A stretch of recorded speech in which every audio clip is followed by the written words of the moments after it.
Le débat est donc engagé autour de l'Arrow CF-105.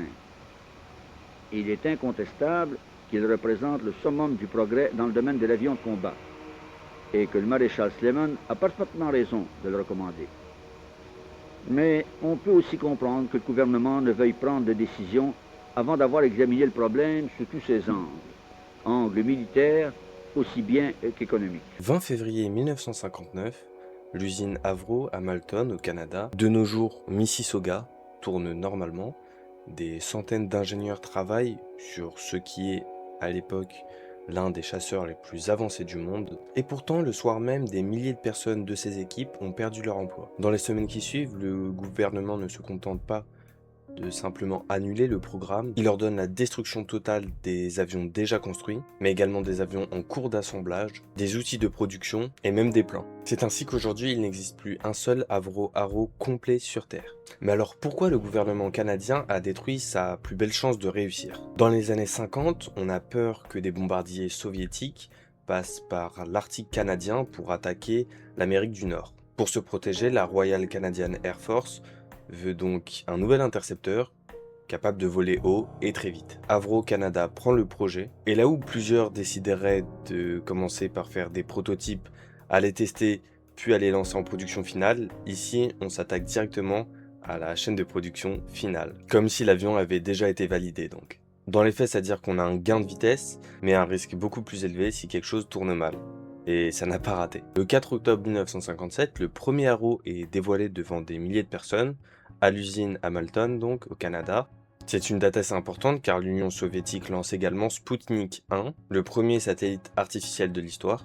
Mais personne ne saisit encore à quel point le domaine de l'aviation grandit vite, mais également l'ère des missiles. Le premier vol de l'Avro Arrow se passe le 25 mars 1958. Cet avion est un peu une révolution car il intègre l'un des tout premiers systèmes de commande électrique. Aujourd'hui, on voit ces systèmes un peu partout dans l'aviation. Les mouvements du pilote sont transmis électroniquement comparés à des câbles mécaniques. Cet avion possède une soute à armement, ce qui réduit la traînée de l'avion et améliore donc drastiquement ses performances. Le système hydraulique fonctionnait également à une pression supérieure aux standards de l'époque, ce qui faisait en sorte que les commandes étaient plus précises et rapides. Même avec des réacteurs provisoires en attendant le moteur Iroquois, l'avion frôle Mach 2. Donc faut bien comprendre qu'à ce moment précis, le Canada vient de se hisser à l'élite. Mais le 20 février 1959, le Premier ministre annonce l'annulation pure et simple du programme. Les raisons, un programme avec des coûts excessifs pour un seul client, la Royal Canadian Air Force.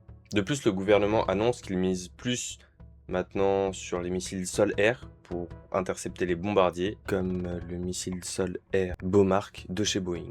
Donc Avro licencie jour au lendemain l'intégralité de son personnel.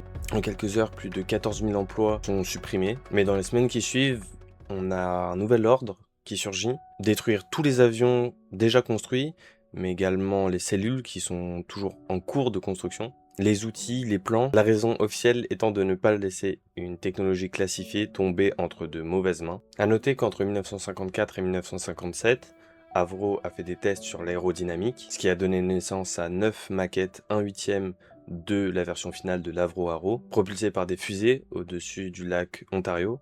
Après ces tests, elle coulait dans le lac. En 2017, l'expédition baptisée Race the Arrow en a retrouvé, mais jusqu'à aujourd'hui, il en reste encore sous l'eau.